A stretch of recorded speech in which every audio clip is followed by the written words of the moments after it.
Assalamualaikum warahmatullahi wabarakatuh. Perkenalkan, nama saya Wulan Siti Rahma. Saya mahasiswi jurusan Ilmu Pendidikan Agama Islam angkatan 2017 Universitas Pendidikan Indonesia. Pada video kali ini, saya akan sedikit membahas tentang evaluasi pendidikan Islam. Video ini merupakan salah satu tugas dari mata kuliah saya, yaitu Tafsir Tarbawi. Yang mana tafsir tarbawi itu adalah suatu kajian sistematis tentang ayat-ayat Al-Quran yang dilihat dari sudut pandang pedagogik. Jadi pada mata kuliah ini dibahas tentang ayat-ayat Allah yang berhubungan langsung dengan pendidikan. Di video ini akan terbagi menjadi 3 bahasan. Yang pertama adalah mengenai pengertian dan pentingnya evaluasi pendidikan Islam. Yang kedua adalah tentang ayat-ayat tarbawi yang berhubungan langsung dengan evaluasi pendidikan Islam, yaitu Surah Al-Baqarah ayat 155, Surah Al-Ankabut ayat 2-3, dan Surah Al-Mulk ayat 2. Kemudian bahasan yang ketiga adalah mengenai kajian tentang evaluasi pendidikan Islam. Nanti akan sedikit dibahas mengenai tujuan, fungsi, dan prinsip dari evaluasi pendidikan Islam. Langsung saja ke bagian bahasan pertama, yaitu tentang pengertian dan pentingnya evaluasi pendidikan. Mengenai pengertiannya, evaluasi itu berasal dari bahasa Inggris, yaitu evaluation, yang berarti penilaian. Ada juga dalam bahasa Arab, ada beberapa istilah. Yang pertama itu adalah al-hisab, artinya perhitungan. Yang kedua adalah al-bala, artinya pengujian. Dan yang ketiga adalah al-imtihan, sama ya artinya pengujian. Tapi kalau di dalam pendidikan atau di sekolah-sekolah biasanya digunakan istilah imtihan atau pengujian. Nah, itu secara bahasa. Kalau secara istilahnya adalah evaluasi itu merupakan suatu kegiatan untuk menilai atau menentukan taraf kemajuan suatu sistem atau program pendidikan. Jadi adanya evaluasi ini adalah untuk menilai program pendidikan apakah sudah berjalan sesuai dengan tujuan atau belum gitu. Kemudian mengenai pentingnya evaluasi pendidikan, apa sih gitu ya gunanya evaluasi dalam sebuah pendidikan, terutama pendidikan Islam. Gini ya, pendidikan Islam itu merupakan suatu pendidikan yang sangat luhur karena itu memiliki tujuan yang sangat mulia pula. Tujuannya itu adalah menjadikan peserta didik atau muslim yang hakiki, kemudian menjadikan mereka tunduk beribadah kepada Allah dan beriman dengan sebaik-baiknya serta memiliki akhlak terpuji. Nah, ketika kita sudah memiliki tujuan tersebut, maka akan diadakan atau bagaimana caranya supaya tujuan tersebut tercapai, maka diadakanlah program-program. Akan tetapi, program-program atau kegiatan-kegiatan tersebut tidak akan terlihat berhasil atau tidak berhasilnya kecuali kita dengan mengadakan evaluasi. Evaluasi bisa memperlihatkan atau memprediksikan kalau program ini tuh apa kelebihannya dan apa kekurangannya. Dengan evaluasi ini kita bisa menentukan atau memperbaiki agar kedepannya sistem atau program pendidikan ini berjalan dan sesuai dengan tujuan yang diinginkan. Itu merupakan pengertian dan pentingnya evaluasi pendidikan. Kita lanjut ke pembahasan yang kedua mengenai ayat-ayat tarbawi tentang evaluasi pendidikan Islam. Yang pertama adalah Surah Al-Baqarah ayat 155, bunyinya yaitu A'udzu billahi minasyaitonir rajim. Walanabluwannakum bisyai'im minal khaufi wal ju'i wa naqsim minal amwali wal anfusi wath thamarat wa basyiris sabirin.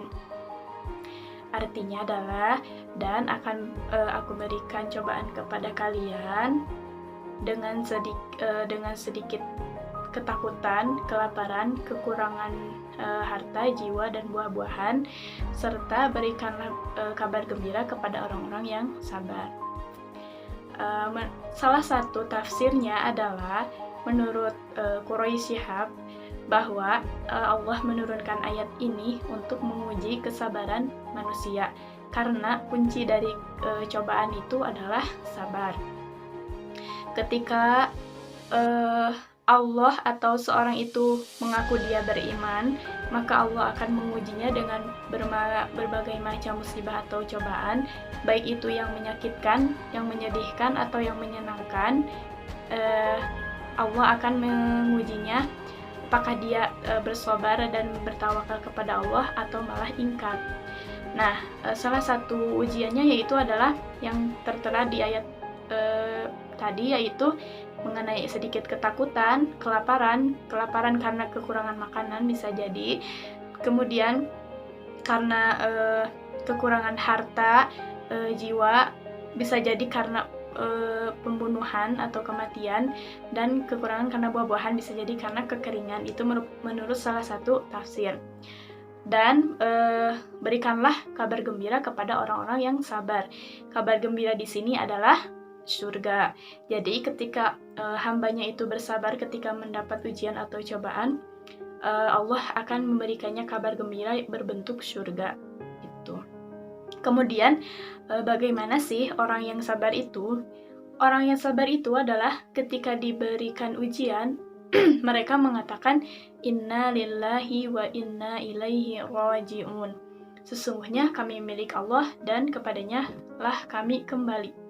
Nah, jadi ketika mereka mendapatkan ujian, mereka sadar bahwa segala yang terjadi, segala musibah, ujian, cobaan yang mereka hadapi itu merupakan dari Allah dan harus menyerahkan segala urusannya kepada Allah lagi, karena tidak ada yang bisa menyelesaikan masalah kecuali Allah dengan kehendaknya. Tuh. Selanjutnya, yang kedua adalah surah Al-Ankabut ayat 2. Bunyinya yaitu A'udzu billahi minasyaitonir rajim. Ahasiban nasu an yutraku an yaqulu amanna wa hum la yuftanun. Artinya adalah, apakah manusia mengira mereka akan dibiarkan saja ketika mengatakan kami telah beriman tanpa diuji kembali? Itu artinya salah satu tafsir menjelaskan bahwa ujian itu atau cobaan itu merupakan sunnah Allah, jadi kehendak Allah kepada manusia. Allah memberikan ujian atau cobaan itu untuk melihat mana manusia yang benar-benar beriman atau yang hanya dusta belaka. Kemudian di ayat selanjutnya dikatakan bahwa umat-umat terdahulu pun diuji bahkan lebih berat dari kita. Contohnya kaum atau umat Nabi Musa, Nabi Isa, mereka ketika beriman masih diuji dengan segala cobaannya. Kemudian ada suatu hadis dari Bukhari, yaitu ketika suatu saat para sahabat bertanya kepada Rasulullah, "Ya Rasulullah, apakah engkau tidak akan menolong kami? Kami disiksa oleh kaum musyrikin. Apakah engkau tidak akan mendoakan untuk menyelamatkan kami?" Lalu Rasulullah bersabda, umat terdahulu pun diuji bahkan lebih dari itu. Itu artinya bahwa kita ketika diuji atau diberikan cobaan tidak boleh gampang mengeluh, karena umat terdahulu pun sebelum umat Rasulullah, mereka diuji bahkan lebih-lebih dari kita yang mungkin sekarang godaannya tak terlihat gitu. Kita harus lebih pintar memilih mana yang baik, mana yang benar, dan tidak terjebak oleh kenikmatan dunia. Nah, itu merupakan salah satu tafsir dari surah Al-Ankabut ayat 2. Nah, dari ayat tersebut dapat terlihat bahwa manusia itu mempunyai kelemahan. Ketika mereka diberikan cobaan, mereka pasti akan mengadu atau mengeluh kepada orang yang lebih kuat gitu ya. Nah, maka dari itu, kelemahan-kelemahan itu harus dievaluasi, baik itu mau oleh dirinya atau oleh orang lain. Nah, manusia juga selain mempunyai kelemahan, pastinya juga ada kelebihannya. Nah, kelebihan itu digunakan untuk mengembangkan potensi kita agar hidup kita itu menjadi lebih bermanfaat dan lebih bermakna gitu ya, buat diri sendiri maupun buat orang lain gitu. Maka itu dari ayat ini pentingnya evaluasi untuk memperbaiki kelemahan dan mengembangkan potensi kita. Kemudian ayat ketiga tentang evaluasi pendidikan Islam, yaitu surah Al-Mulk ayat 2. Bunyinya adalah A'udzubillahi minasyaitonirrajim. Alladzi khalaqal mauta wal hayata liyabluwakum ayyukum ahsanu amala wa huwal azizul ghafur. Allah lah yang menjadikan mati dan hidup supaya Dia menguji kamu dan melihat amal yang siapa yang paling baik amalnya, dan Allah Maha Perkasa, Maha Pengampun. Salah satu tafsir, yaitu tafsir Al-Muyassar, mengatakan bahwa ayat ini turun Allah itu menjadikan kematian dan kehidupan itu untuk menguji manusia. Ketika mereka diberikan kehidupan, apakah mereka akan mengisinya dengan hal-hal yang baik dan diperintahkan oleh Allah, ataukah mereka akan malah merusaknya. Nah, kemudian Allah menjadikan kematian itu sebagai balasan apa yang telah mereka lakukan selama seumur hidup. Ketika mati lalu dibangkitkan, Allah akan membalas segala perbuatan manusia ketika hidup. Nah, jadi salah satu tujuan ayat ini diturunkan adalah untuk menguji manusia, siapakah yang lebih bergegas untuk mendekat kepada Allah dan beribadah dengan sungguh-sungguh kepadanya. Lanjut ke pembahasan ketiga, yaitu mengenai kajian evaluasi pendidikan Islam. Yang pertama adalah tujuan evaluasi pendidikan Islam.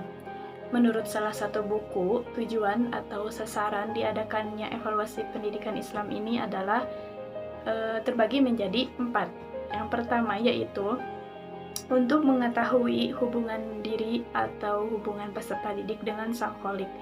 Memang ya, mengenai hubungan itu tidak bisa dilihat dari kacamata manusia biasa dan hanya Allah yang tahu, akan tetapi sedikitnya penilaian itu bisa dilihat dari tingkah laku. Apakah tingkah laku dia itu mencerminkan dia beriman kepada Allah atau tidak. Itu karena dalam pendidikan Islam itu yang diutamakannya adalah sikap dan spiritualnya, bukan kognitifnya. Jadi yang perlu dilihat itu adalah tingkah lakunya itu. Kemudian yang kedua adalah tujuannya adalah mengetahui hubungan diri dengan alam sekitar. Nah, apakah dia itu termasuk orang yang suka merusak atau memperbaiki lingkungan? Ketika dia melihat suatu kejelekan atau suatu keburukan, apakah dia akan meluruskannya atau malah membiarkannya acuh tak acuh. Nah, itu bisa terlihat dari kehidupan sehari-harinya. Itu merupakan salah satu tujuan evaluasi pendidikan Islam. Yang ketiga adalah untuk mengetahui hubungan dirinya dengan hubungan masyarakat. Nah, apakah dia di masyarakat itu orang yang selalu disiplin dan memiliki akhlak terpuji, atau malah orang yang kenal tak kenal dan seolah-olah hidup sendiri. Nah, kita bisa lihat dari penilaian teman-temannya bagaimana kehidupan sehari-harinya di masyarakat tuh. Dan yang keempat adalah tujuan evaluasi pendidikan Islam itu untuk mengetahui hubungan dirinya sebagai hamba Allah, sebagai khalifah, dan sebagai manusia biasa di masyarakat. Kalau ini lebih ke bagaimana dia menghadapi kehidupan ini dengan menyeimbangkan antara dirinya sebagai hamba dan dirinya sebagai khalifah di bumi. Selanjutnya yaitu mengenai fungsi evaluasi pendidikan Islam. Terbagi menjadi 4. Yang pertama adalah fungsi bagi pendidik, yang kedua fungsi bagi peserta didik, yang ketiga fungsi bagi tokoh atau ahli, dan yang keempat fungsi bagi pemerintahan. Nah, yang pertama, fungsi evaluasi pendidikan bagi pendidik adalah mengetahui sejauh mana dia telah melakukan belajar mengajar sesuai dengan tujuan. Apakah selama ini cara atau metode dia mengajar telah memberikan banyak motivasi kepada peserta didik atau belum. Nah, hal itu bisa terlihat ketika kita sudah melakukan evaluasi. Kemudian yang kedua adalah fungsi bagi peserta didik. Evaluasi pembelajaran itu berguna untuk mengetahui kelemahan dan kekurangan terhadap suatu materi.